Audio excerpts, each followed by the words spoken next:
Ask people around the United States about Florida, and you'll get a lot of the same answers no matter where you are in the country. We're known for our white sand beaches, our bustling theme parks, and our vibrant nightlife. Our swamps, alligators, and mosquitoes have a reputation of their own.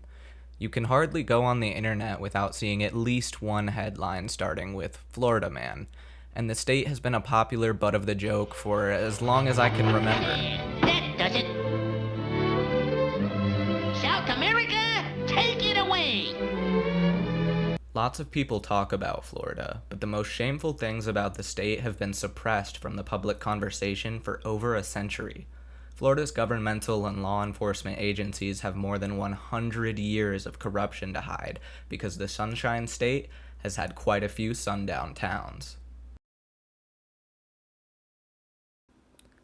A sundown town is an all-white town or neighborhood where a person of color would not be safe at night for fear of violence or torture.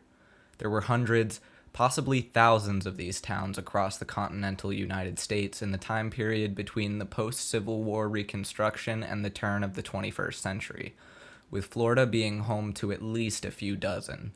Most of these towns have hidden their dark histories well in the new millennium, with Rosewood being the notable exception. The sundown town of Rosewood, Florida made national headlines in the mid-1990s when the Florida legislature begrudgingly passed a compensation package for the descendants of the victims of a race riot that took place there in 1923. Legislators were careful not to refer to these payments as reparations. Lawmakers also needed to avoid setting the precedent that the state of Florida could be held financially responsible for the numerous pockets of racial violence in its past. As the state with the most lynchings per capita from 1877 to 1950 and multiple instances of black communities being burned to the ground, Florida stood to owe a lot of money to the descendants of those black Floridians that the state had failed to protect. The Florida government wanted the Rosewood settlement to be a one-time deal. The problem is that an honest record of Florida's history shows that the destruction of Rosewood was far from an isolated event.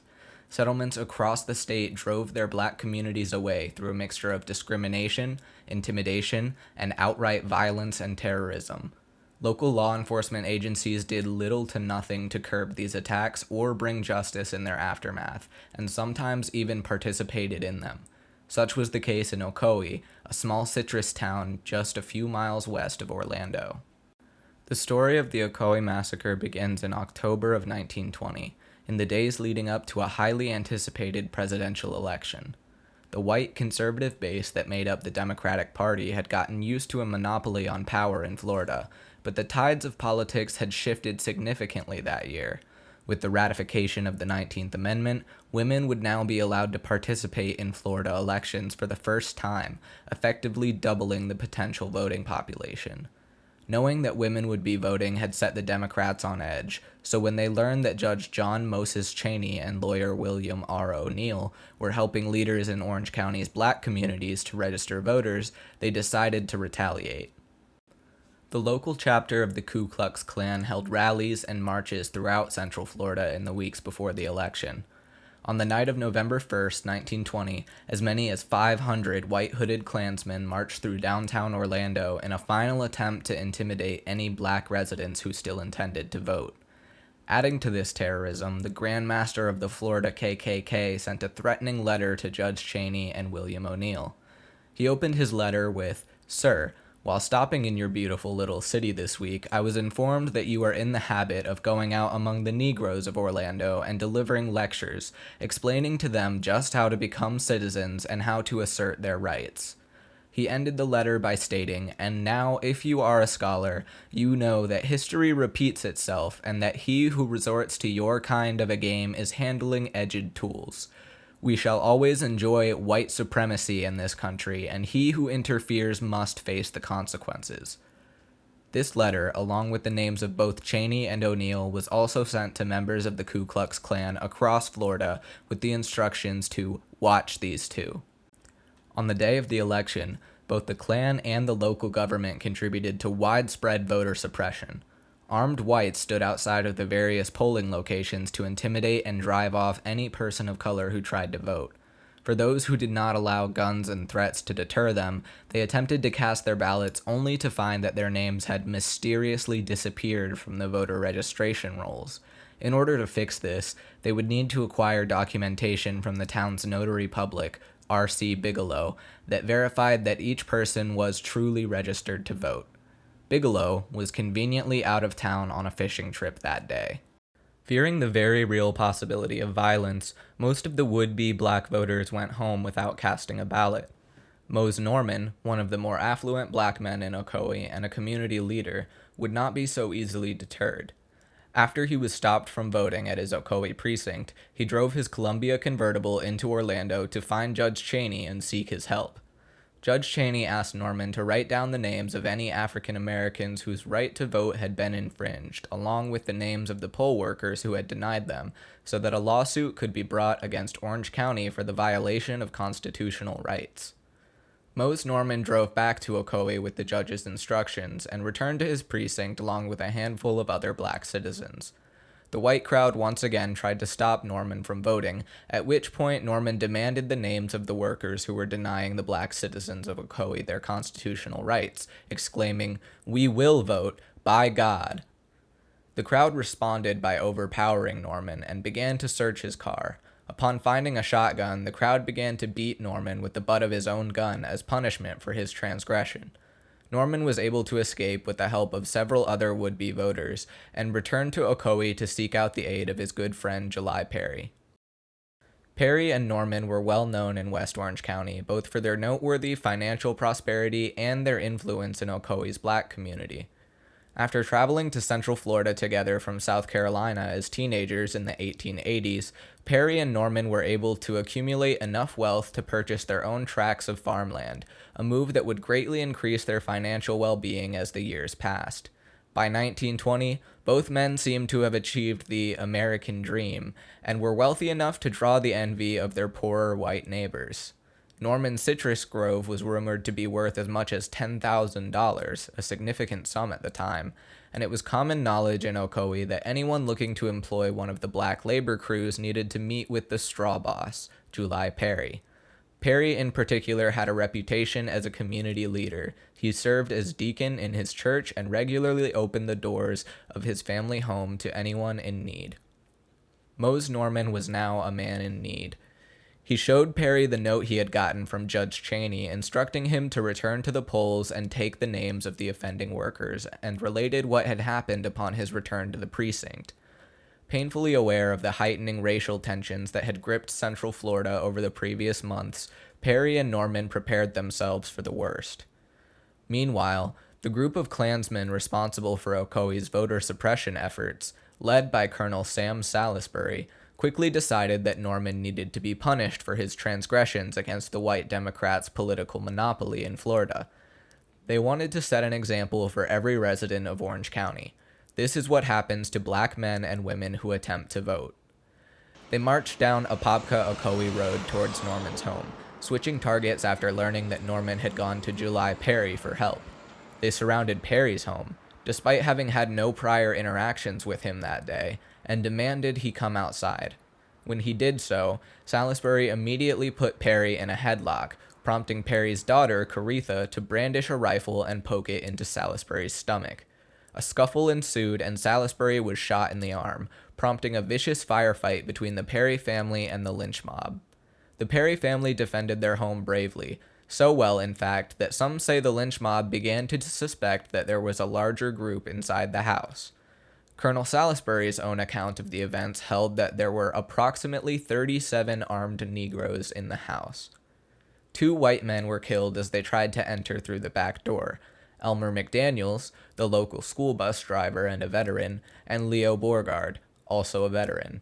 The Klansmen ultimately retreated to seek out reinforcements from across Orange County, leaving the Perry family with little time to recover. July had been badly wounded during the firefight. He and his wife fled through a trap door in the floor to a nearby sugarcane patch to hide. His 2 young sons hid in the barn while his daughter Caritha remained in the house, treating a gunshot wound in her arm.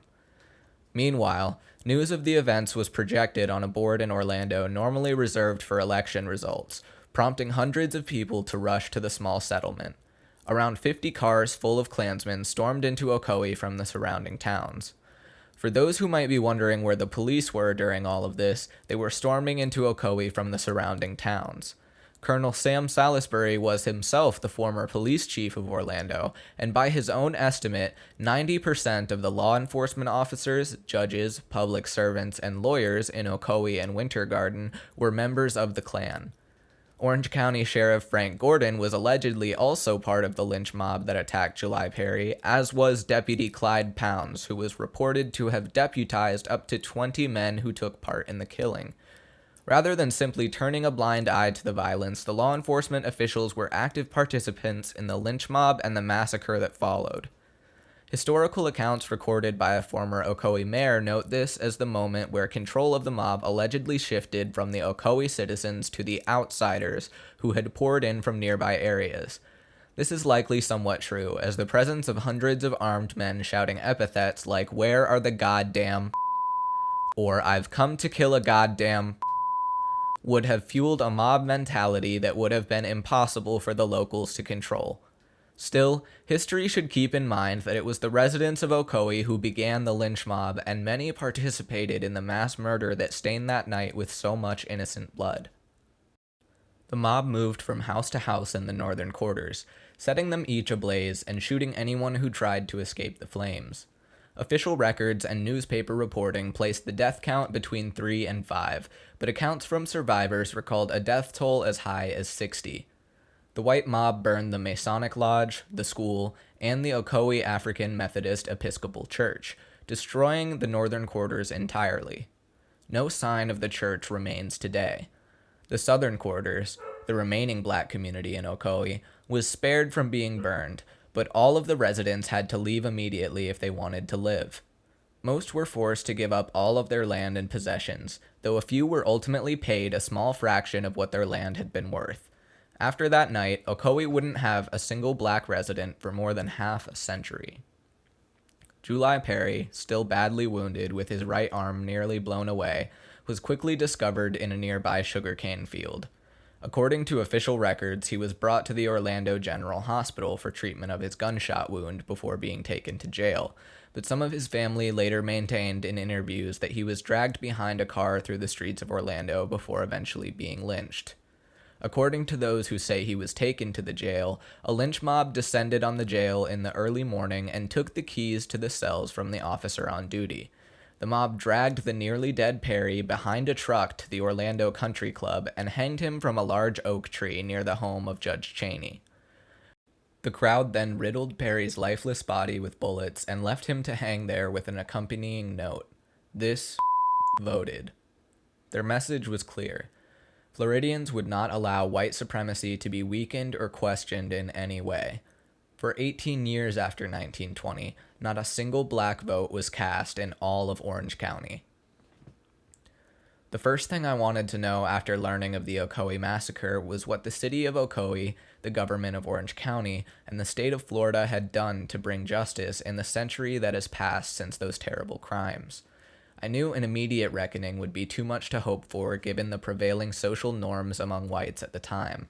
Local law enforcement swept everything under the rug and only bothered to investigate the deaths of the 2 white men who had been killed while storming into July Perry's home during the gunfight.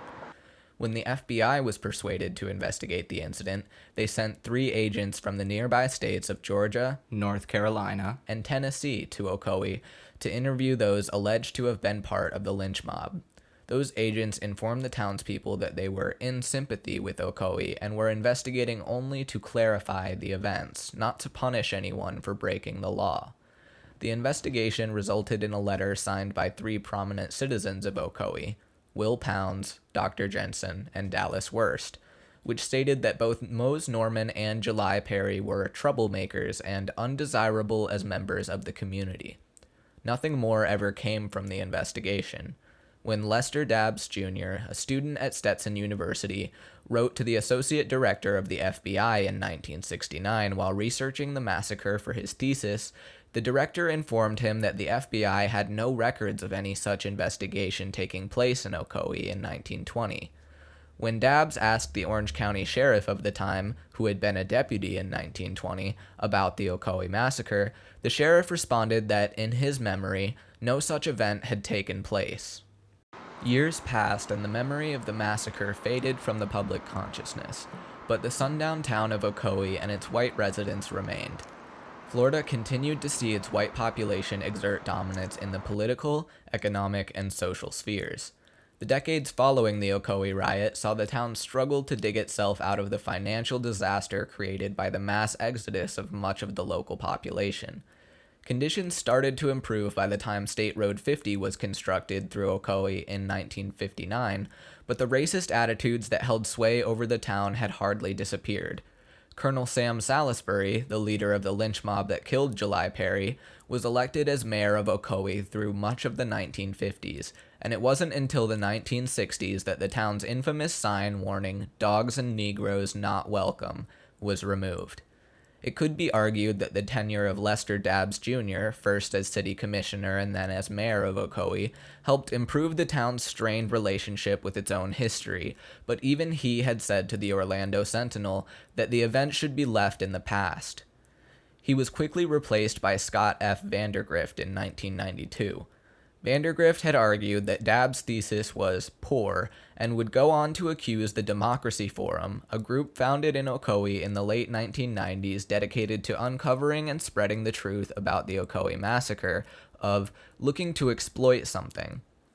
Vandergrift was replaced in 2015 by current Ocoee Mayor Rusty Johnson, who has maintained the tradition of regarding those who seek information and accountability in relation to the Ocoee Massacre as outsiders trying to dig up dirt.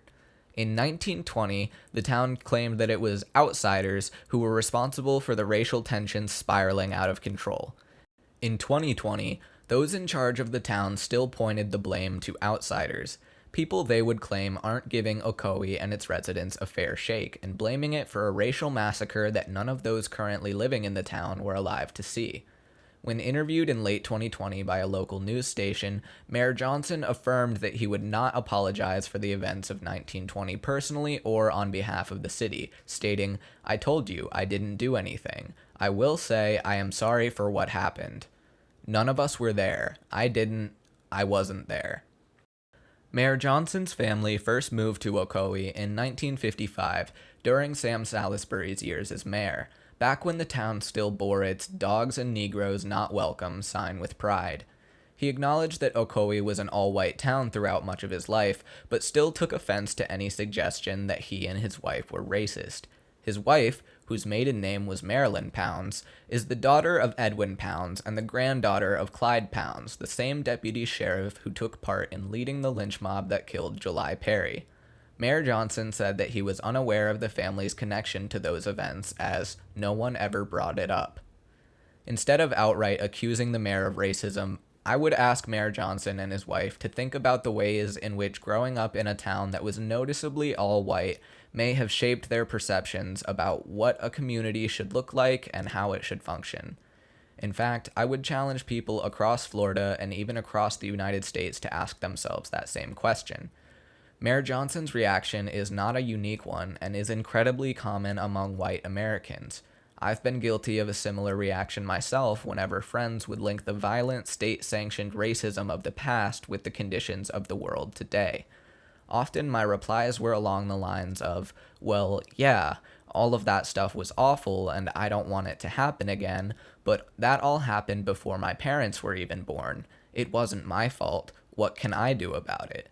The answer is that we can do something, anything, more than just sweeping it back under the rug like we've grown so dependent on doing since the civil rights movement of the 1960s. When we field accusations of systemic racism, which we all take part in, we need to challenge ourselves to look deeper. It's not that we're all evil, bad people who are itching to go join the next lynch mob. Those people still exist, but they're now a small minority.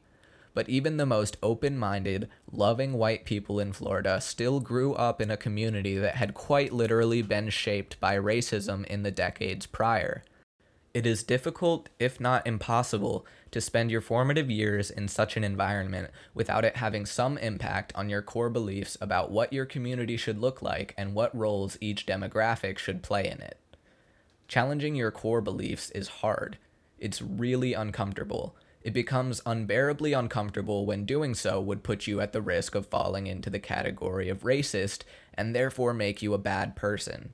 We want to think of ourselves as good people, and since racism is a characteristic normally attributed to bad people, we tend to hold "I am not racist in any way" as one of many core beliefs about ourselves. This often comes into conflict with other beliefs that we may come to hold subconsciously as a result of our environment, such as, "It is normal for the community I live in to be mostly or entirely white," or "It is natural for politicians to be largely white and male." When changes occur that shift reality away from what we had come to know as normal, increased diversity in neighborhoods, the election of more women and people of color to government office, there is an unavoidable desire to right the world by making it return to what we knew before. This is done out of a need for consistency and comfort. Mankind has always been largely resistant to social change in the short term, and the modern era is no exception. What makes the modern day unique is that the public consciousness has shifted to a point where overt racism is no longer acceptable. This has led to the creation of a situation in which, in the desire for normalcy, we find ways to maintain the status quo, one that has been heavily shaped by America's history with racism, without admitting to the factor of race playing any part in the way we write laws, distribute wealth and resources, and arrange our communities. All Americans, white Americans in particular, have spent the last 50 years learning to suppress and ignore the cognitive dissonance that arises from proclaiming to live in a society that treats all people equally, regardless of race, gender, class, and sexuality, while that same society is visibly divided along those very same lines. When such an obvious contradiction is brought to our attention, we shut down. Our ability to see ourselves as good people who are therefore not racist depends on it. To admit that our current reality reflects the atrocities in our past would be admitting the need for significant and widespread changes to the way our society operates. This is a frightening prospect to many because we've never really tried it before in our lifetimes, and there's no way to know what it would look like or how it would affect our daily lives. There's just too much uncertainty involved, so it's easier to just keep things the way they are now. After all, we've come pretty far since the days of slavery and segregation, haven't we? Well, we have and we haven't. America has gradually walked away from more blatant violations of human rights like slavery and segregation, but these changes were never accompanied by an effective, widespread effort to make amends for the wrongs of the past. Rather, the agreement that these abuses would no longer be permitted by the law was seen as a sufficient compromise, allowing the government to pat itself on the back for its good deed, while the people of the country were left to decide what would happen on the local level. Local and state governments, particularly in the South, were often controlled by politicians who had actively opposed ending slavery or prohibiting segregation, and would spend the years following such major changes doing everything in their power to preserve the previous status quo. As we can see from the current disparities between races in things like wealth, access to healthcare, and education, as well as the segregation that is still present in many major cities in America, the status quo has remained largely intact. Despite all of this, we are living in an age of unprecedented progress. America's youngest generations have seen the rise of technology, particularly the internet, shape our childhoods and alter the way we think about our future. We've seen TVs and laptops go from fat to flat. We've watched cell phones change from clunky bricks to flip phones to the sleek standard accessory of the modern adult. We've seen accessing the internet shift from hogging the family phone line to being so widespread that you can do it from almost anywhere with no need for a wired connection. Working, banking, socializing, all of these things can be done virtually now. We have lived through so many of the biggest changes in human history that we sometimes forget just how monumental they are. It also makes it easier to ignore the changes we haven't been making. An America truly free of racism and its lingering effects on our institutions is a long way away, but it is not impossible. It requires teamwork, sacrifice, and a collective desire to leave the world a more equal and peaceful place than we found it. This desire needs to be reflected in the way we organize our communities and shape our legal and financial systems. And to do that, we need to elect leaders who legislate based on a guiding principle of equality and dignity for all people. So, where are we at now? Out of curiosity, I decided to take a look at some of the powerful figures in Florida politics in 1920 and compare them to the powerful political figures in Florida today to see what kind of progress the state has made in the past century. Records were scarce on Florida's House and Senate leadership in 1920, but records on Florida's governors from the time were more complete. Florida's governor in the years leading up to 1910 was Democrat Napoleon B. Broward, for whom Broward County was named. Broward was an unashamed racist and segregationist who went so far as to suggest that the state and federal governments should purchase territory that could then be used to resettle the black population that would be forcibly removed from Florida. Years later, in 1920, our governor was Sidney Johnston Katz of the Prohibition Party, the son of a Confederate captain who combined his strong anti-Catholic sentiment with his even stronger racism to rile support from a conservative white base. He openly viewed black Floridians as an inferior race and responded to well-publicized lynchings by stating that only the vagrant, vagabond, worthless Negro is lynched. After the NAACP drew further attention to lynchings in Florida, he went so far as to declare, "Your race is always harping on the disgrace it brings to the state by a concourse of white people taking our revenge for the dishonoring of a white woman, when if you would, teach your people to not kill our white officers and disgrace our white women, you would keep down 1,000 times greater disgrace." Katz's racism didn't just show in his words, it was a key component of his political platform from day one. In his inauguration speech, he proclaimed, "Your triumph is no less in this good hour, beautiful Florida, for you have withstood the onslaughts of the county and state political rings, the corporations, the railroads, the fierce opposition of the press and organization of the Negro voters of this state against you, and the power of the Roman Catholic hierarchy against you. Yet over all these, the common people of Florida, the everyday cracker people, have triumphed." Katz's populist rhetoric, the notion that he and his supporters represented the downtrodden, everyday people who were being persecuted by an assortment of state and private entities, bears a striking similarity to the kinds of speeches that Donald Trump used to win over Florida voters in the 2016 and 2020 United States presidential campaigns. The similarities between the two politicians don't end there. After his term as governor ended, Katz faced a number of personal and criminal scandals over his conduct in office. He was investigated for accepting bribes in exchange for pardons.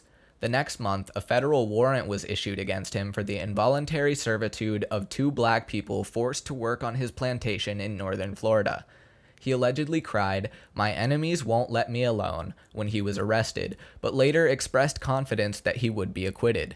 He ultimately was acquitted by an all-white jury and went on to run 2 more failed political campaigns before being arrested once again, this time for his involvement in a plan to distribute $1 million in counterfeit money. That trial resulted in a mistrial, and ultimately Katz was acquitted once again. He returned to the comfort of his Sunbright plantation in Defuniak Springs, where he died years later. In short, Katz was a conman and a criminal who consistently managed to weasel his way out of facing the consequences of his actions. To see how much progress Florida has made since then, I looked at our 2 most recent governors. Former governor and current Florida U.S. Senator Rick Scott's most notable achievement in his early career would probably be defrauding Medicare, Medicaid, and other federal programs for billions of dollars. He pled the Fifth Amendment over 75 times in a court hearing about his fraud case, and his company, Columbia HCA, was fined $1.7 billion in a healthcare fraud settlement that was the largest in U.S. history at the time. After departing from the company, Rick Scott used his leftover fraud money to start an investment business to make the kind of cash that gets you so rich that you never have to work again. Having freed up his work time for other pursuits, he then ran a high-dollar campaign for and won the office of governor of Florida in 2010 and served until 2018. He knew better than to be openly racist, but anytime there was an issue on voting rights, he came down on the side of making voting more restrictive and less accessible. He also denied the reality of climate change and put significant restrictions on the ability of the Florida Department of Environmental Protection to respond to climate change. This decision, while ultimately harmful to us all, will have a disproportionate negative impact on communities of color in Florida and around the world. He was an early supporter and frequent defender of Donald Trump from 2015 onward. Rick Scott was succeeded by Ron DeSantis, another enthusiastically pro-Trump Republican who sees himself as future United States president material. Not to be outdone by Barack Obama's 1995 memoir, Dreams from My Father, Ron DeSantis self-published the widely unread Dreams from Our Founding Fathers in 2011, just before a successful 2012 run for Florida's 6th congressional district in the U.S. House of Representatives. In his book, DeSantis argued that it was unfair to blame the Founding Fathers for allowing slavery in America and criticizes Supreme Court Justice Thurgood Marshall for accusing the Founding Fathers of hypocrisy. He states that the Constitution was written in a way that made slavery designed to fail, and that the Three-Fifths Compromise directly benefited abolitionist states over slaveholding states. He used the rest of the book to criticize Obama's support of a UN convention dedicated to ending violence against women and said that Obama was showcasing his father's Muslim roots and his middle name of Hussein to pander to countries in the Middle East. As Rick Scott's second term drew to a close, DeSantis set his sights on the governor's office and prepared to take the next step in his political journey. He faced off against Tallahassee Mayor Andrew Gillum in a contentious race that saw both men's integrity questioned in the public discourse. DeSantis took a lot of heat from the media when he claimed that Florida shouldn't monkey up this election by voting for Gillum in what was widely seen as a racist dog whistle to his supporters. DeSantis ultimately won a narrow victory and assumed his role as the governor of Florida, where he will likely remain through a second term. Governor DeSantis faced his first major public health crisis in the spring of 2020 as the United States became aware of the spread of the COVID-19 pandemic within its own borders. The federal government under then-President Donald Trump downplayed the severity of the pandemic and put up harsh resistance to any suggestions of nationwide lockdowns or mask mandates. DeSantis followed Trump's example and encouraged Floridians to take a business-as-usual approach to suppressing the pandemic, avoiding any public safety measures that might restrict Florida's tourism-dependent economy. Florida's case count and death toll rose steadily in the months that followed. When vaccines finally began to arrive in early 2021, DeSantis faced renewed criticism for allegedly focusing vaccine distribution in the wealthy, mostly white zip codes where his supporters and donors live, instead of focusing on the minority and low-income communities that have been hit the hardest by the pandemic. He responded by warning local officials to not complain about his vaccine distribution if they wanted to receive their promised doses. DeSantis also attempted to govern through fear when he responded to the racial justice protests of the summer of 2020 with legislation that made it easier for police to arrest protesters for blocking traffic and withheld state funding from any local government that chose to cut its law enforcement budget. If we're judging based on state leadership in the early 1900s compared to now, Florida hasn't so much ended its love affair with racism as it has gotten much better at hiding it. The governors we elect today won't casually suggest that black people are an inferior race at a press conference, but they will gladly support the abuse of black men and women in our criminal justice system, suppress black voters, and passively watch as communities of color bear the brunt of the COVID-19 pandemic and its corresponding economic recession. They would never excuse lynchings the way Governor Katz did back in 1919, but they're also not going to fight for meaningful change in our social or economic structure. Ron DeSantis' idea of reaching out to Florida's black community is posthumously pardoning four black men who were accused of rape in 1949, and doing so only a few short months after winning his gubernatorial race against a black man by warning voters that his opponent would monkey things up if elected. Don't believe me? Listen to Ron himself talk about critical race theory and teaching it in Florida schools. Florida civics curriculum will incorporate foundational concepts with the best materials, and it will expressly exclude unsanctioned narratives like critical race theory and other unsubstantiated theories.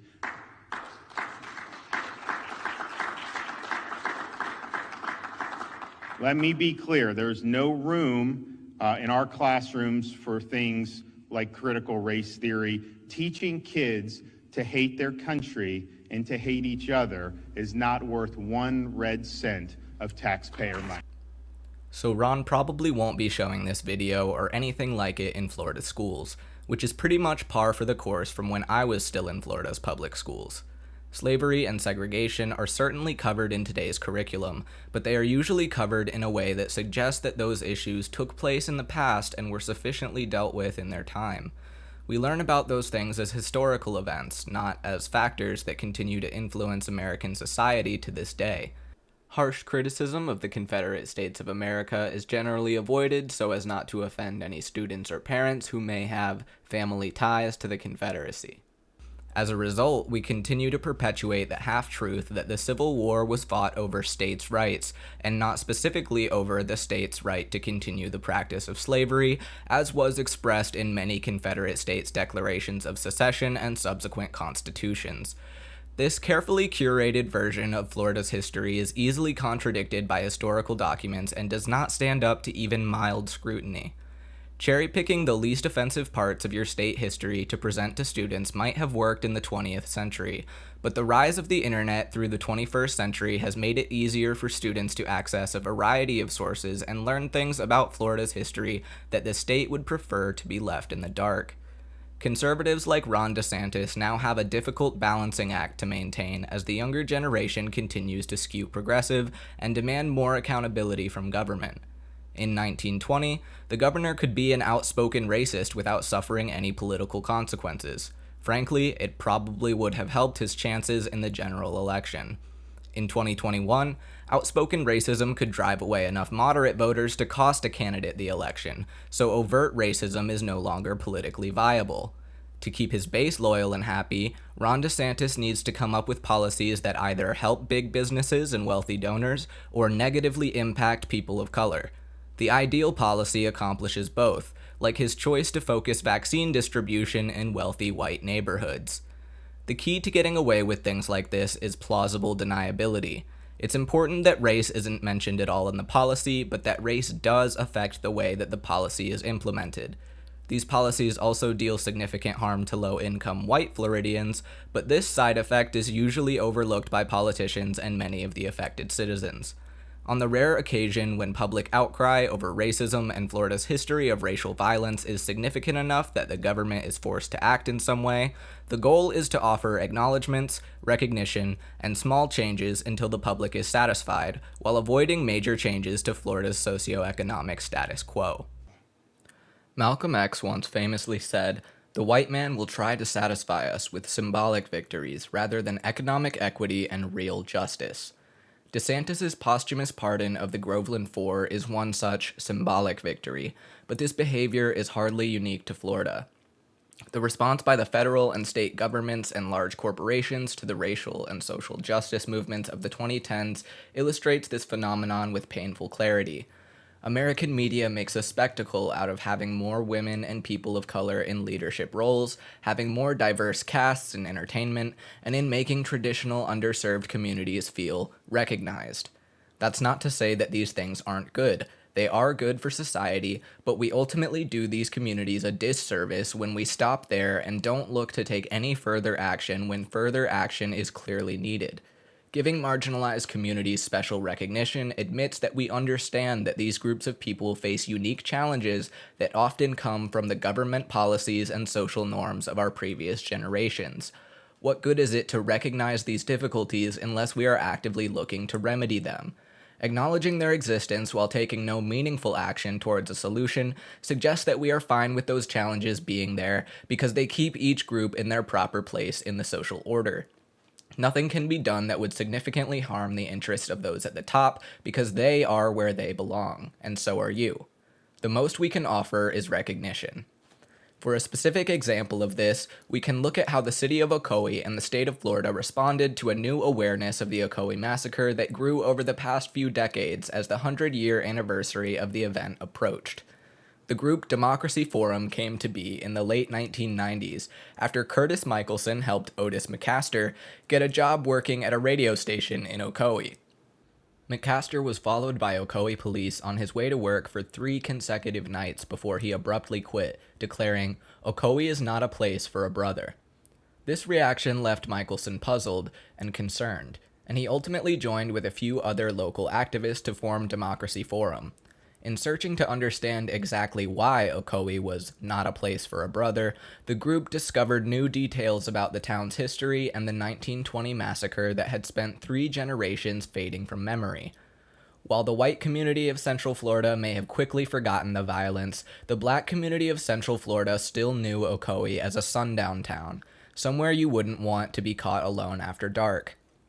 Through old newspapers, interviews with descendants of the victims, and public records that survived the attempted cover-up, Democracy Forum brought the nearly forgotten past back into the light. They were the first to discover the location of July Perry's unmarked grave in Greenwood Cemetery and finally added a headstone in 2002 with the help of Perry's family and the West Orange Reconciliation Task Force.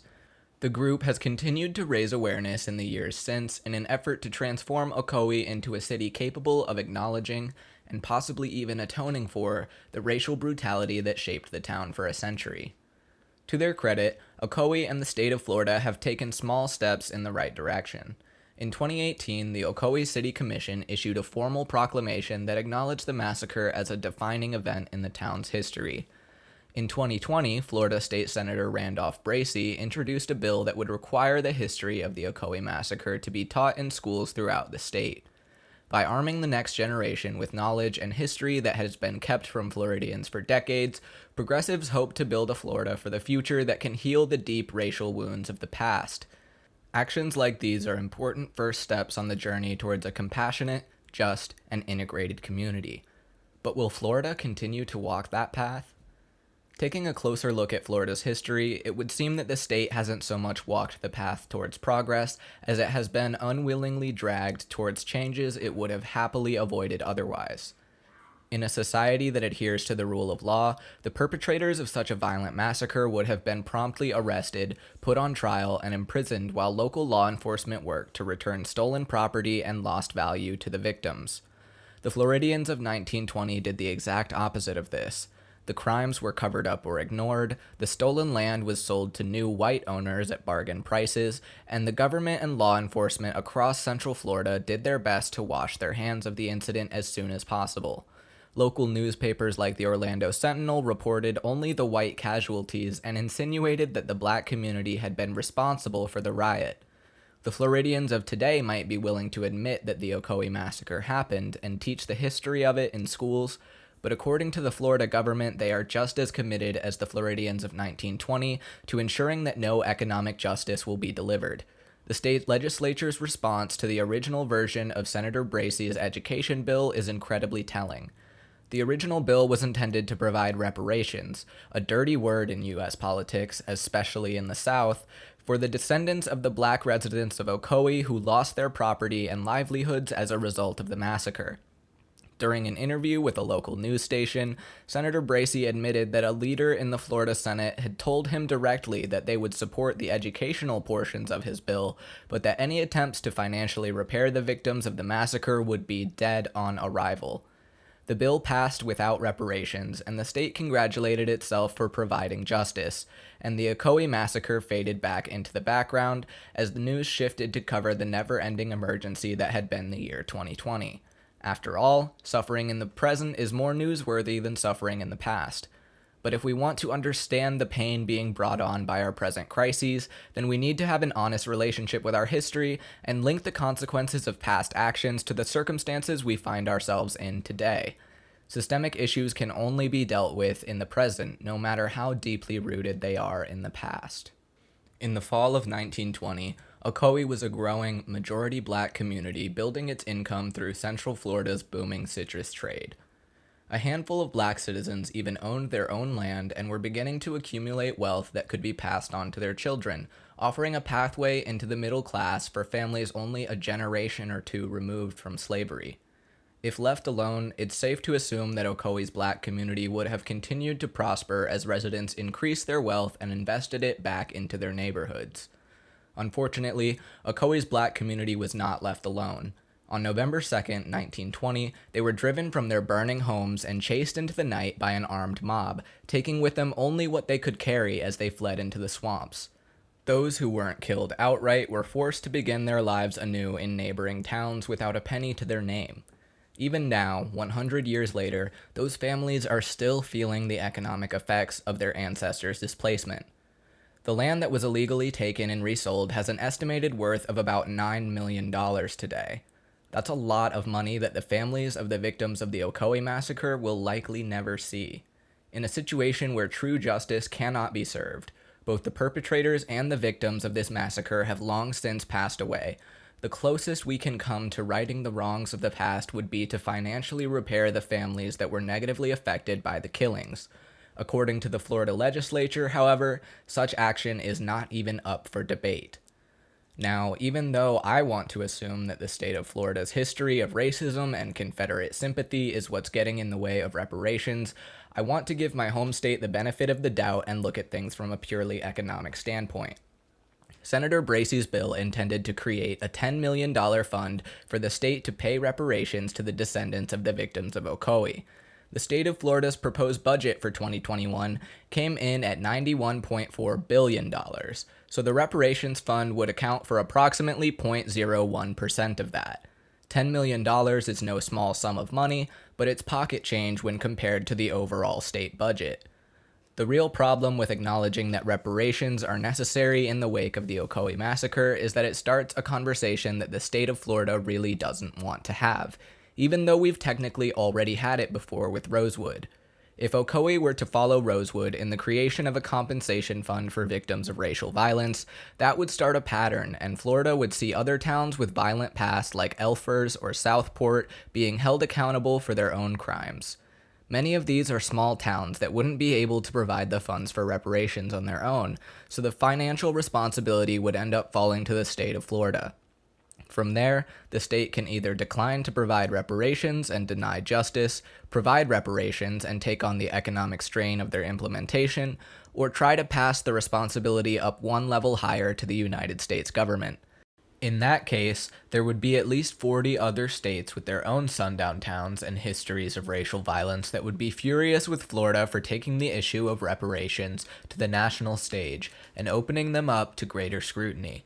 When Senator Bracey gave the Florida legislature a chance to do the right thing by providing compensation to the descendants of the victims of the Ocoee Massacre, the legislature chose instead to deny justice.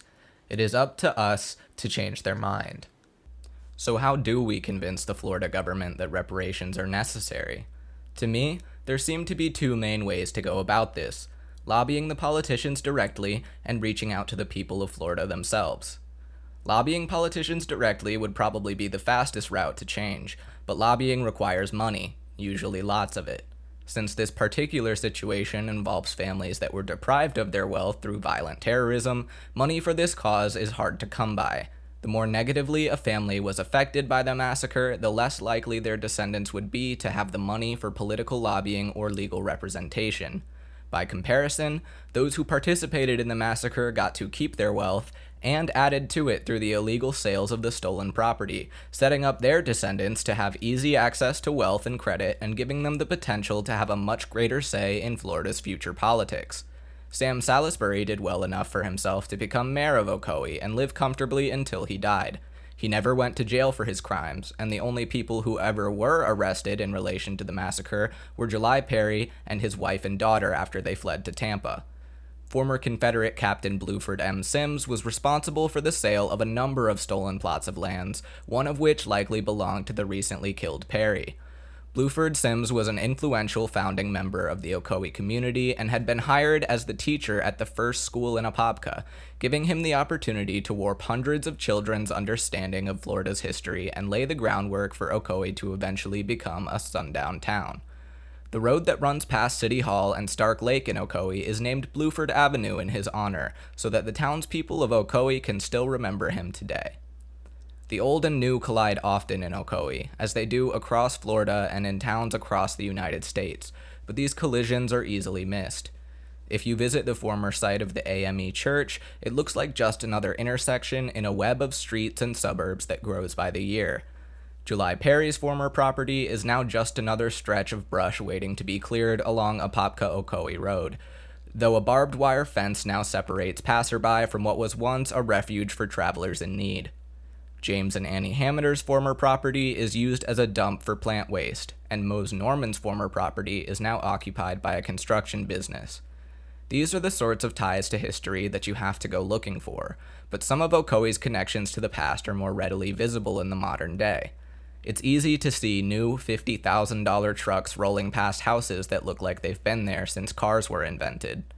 It's hard to take a look at Ocoee as an outsider and gain a true understanding of how Ocoee's violent transformation into a sundown town shaped the town and its people over the next 100 years, but it's clear that the Ocoee Massacre was the defining event in the town's history despite being ignored for decades. This is why I think that Floridians who seek justice and change will have to do the long, hard work of reaching out to the people of Florida and having an honest discussion about our state's history and how it should affect our future. The pay-to-play route of political lobbying might be easier and faster, but changing the hearts and minds of the people is the foundation of lasting change. Lasting change is what Florida needs.